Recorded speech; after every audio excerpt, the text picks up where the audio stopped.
This is not your ordinary story. Look at this girl, so determined to claim she never received a dime. She was even unrealistically fantasizing about having the police come to save the day. Such a naive thought. Perhaps the village chief might first inquire if he would like to conduct a comprehensive investigation.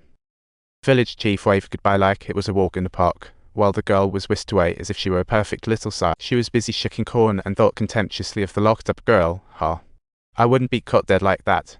It wasn't until the man barged in again that she snapped back to reality like a rocket ready to launch. With nowhere to, she had zero interest in that new outfit and just wanted to skedaddle out of this hellhole. The tax collector arrived, and the girl suddenly felt hope. That deep red dress was like her lifeboat. But after just a few steps, she was stopped in her tracks. How ironically ridiculous. Don't look at me. My friend is having a meltdown. Help. Her cries were louder than a commercial. Help. Help.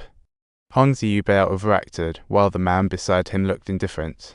She remained unfazed, only caring about her tax payments, while the girl's cries were like a fruitless serenade.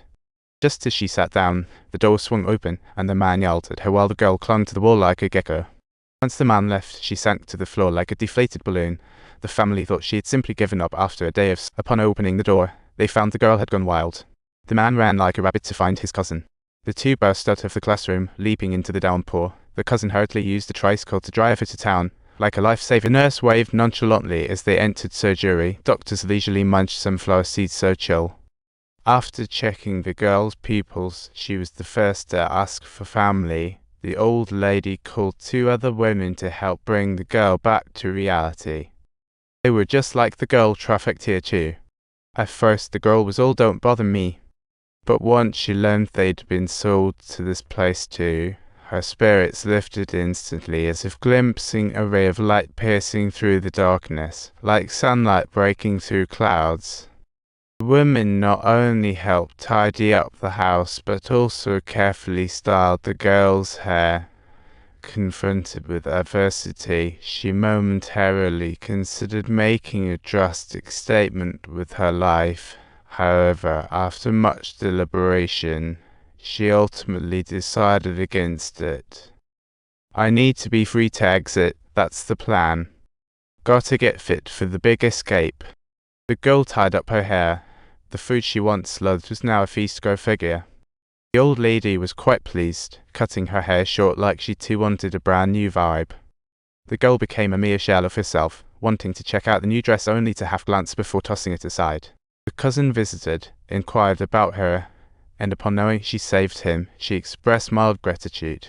The cousin's face lit up with affection, bringing her some books while she just stared at the ground, leaving her mark like a sneaky detective. She started working at home, hoping to distract those rascals, planning to sneak in some reading later, but the man was clearly calmly. She grabbed her bucket and scooped hog slop, eyeing two filthy piglets that reflected her current state perfectly. Watching the distant students, she felt an overwhelming envy. She sought out the village chief again, but the old hag was like her shadow. The two exchanged words while she watched the village chief's performance silently, who cleverly dodged an inquiry about the police. Such theatrics. You go on ahead, I'll hit you up once I have news. Thanks. No thanks needed. She got a bit of breathing room, yet that old hag clung to her like a ghost. I really wish I could shake you off, the girl lamented, looking pitiful while doing laundry. All I want is to escape. Whatever you do, don't take the main road. Opt for the back alleys, half a block and you're on the highway. Just hit the highway, and everything will be a breeze. Hearing the escape route made her mood brighten up. While hanging out the laundry, she casually hummed a tune, chatting with village kids. The man took her out proudly, like a father showing off his college graduate daughter-in-law. Spotting the mailman, she thought, what the heck? This is peculiar. You've got to invite a flower to grind some grass. You can sweep this thing for me for $15. Just trade me some melon first, come on in. She felt like a tool, used by the man, when an old woman hobbled in on a crooked leg. Did you see that? I just took a quick jog. If you run again, nothing about us will match. Numbly, she tossed clothes into the basin, while the old hag followed as always. The girl had already set her escape plan into motion. Seizing the moment, she quietly rose while the old hag was distracted. What a clever move. Finally free from you. She dashed up the hill, while the old lady finally realized and hurried after her. The girl desperately asked for directions while running. The men quickly caught up, and she pushed on fearlessly. As long as I conquer this mountain, freedom is mine. Frustrated, the men couldn't keep up and drove straight. She crossed the mountain, reached the highway, but found her pockets empty. How utterly disheartening. Hey, they want $5. Come on, help me out. My house is completely broke.